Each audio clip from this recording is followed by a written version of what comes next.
Et nous sommes le 25 juillet, nous sommes en direct, vous regardez BFM TV, on est ravis d'être avec vous dans quelques instants, Extra Midi, c'est l'heure du Déj Info. On est ravis d'être avec vous pour ces 2 heures d'info. Voici ce qui fait l'actualité en cette mi-journée. Les 2 incendies en Gironde qui sont désormais fixés. C'est une bonne nouvelle, 12 jours de combat contre les flammes et d'immenses dommages. Si les habitants peuvent rentrer chez eux, les feux de forêt ne sont toujours pas totalement éteints, nous le verrons. Les suites de l'agression de 3 policiers la semaine dernière à Lyon et les tweets de Gérald Darmanin qui font polémique cette mi-journée. Le ministre de l'Intérieur avait annoncé que l'un des suspects avait été interpellé. Oui, mais non, la personne est totalement mise hors de cause. Et puis, l'Elysée qui s'empare du dossier épineux des Jeux Olympiques et Paralympiques en 2024 à Paris. Une réunion interministérielle présidée par Emmanuel Macron et des questions autour de la sécurité de l'événement.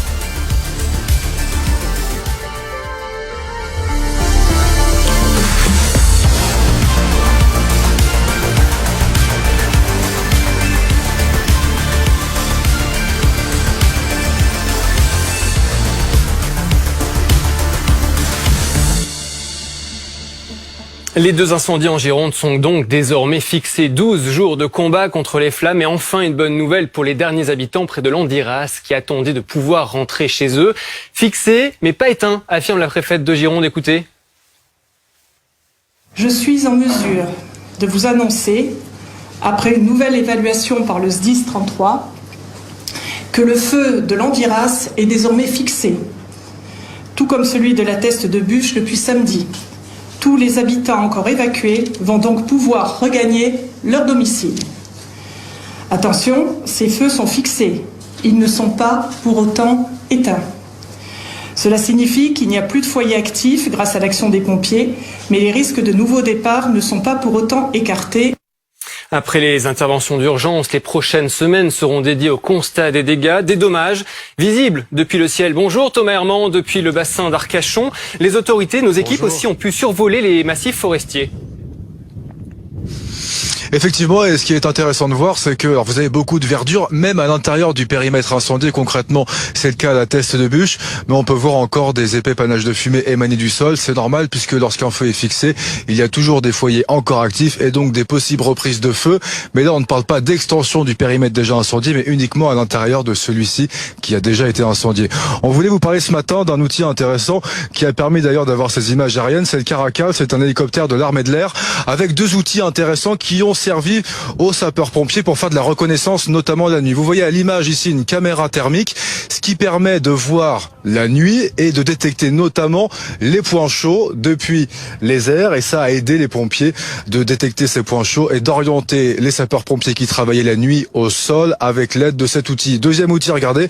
Alors c'est une lampe assez grosse, on va dire, qui a permis de créer un chemin lumineux en fait pour les sapeurs-pompiers au sol. Justement, une fois après avoir détecté ces points chauds, on éclaire donc le sol pour les sapeurs-pompiers pour les guider sur le terrain.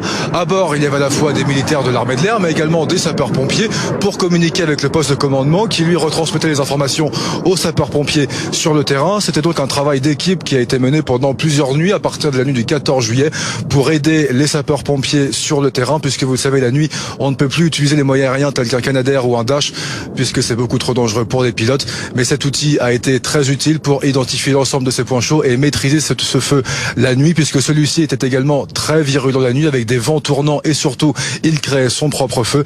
Voilà pour ce petit topo sur ce Caracal de l'armée de l'air. La bonne nouvelle, c'est que le feu de Landiras est désormais fixé, tout comme celui de la Teste de Bûche. Je rappelle le bilan avec ces 2 incendies cumulés, 20 800 hectares, soit 2 fois la superficie de Paris. À la Teste de Bûche, Thomas Herman, Grégory Jouan, donc derrière la caméra. Merci à vous deux. À tout à l'heure. Frédéric Haro, bonjour. Commandant, merci beaucoup d'être avec nous, responsable de la sécurité civile. Aujourd'hui, on peut le dire, après 12 jours, 13 jours d'intervention, le dispositif sur terre, en tout cas le dispositif humain, a particulièrement été aidé par le dispositif aérien. On l'a vu encore aujourd'hui. Tout à fait. C'est un vrai travail complémentaire. L'efficacité va de la paire de ces 2 dispositifs.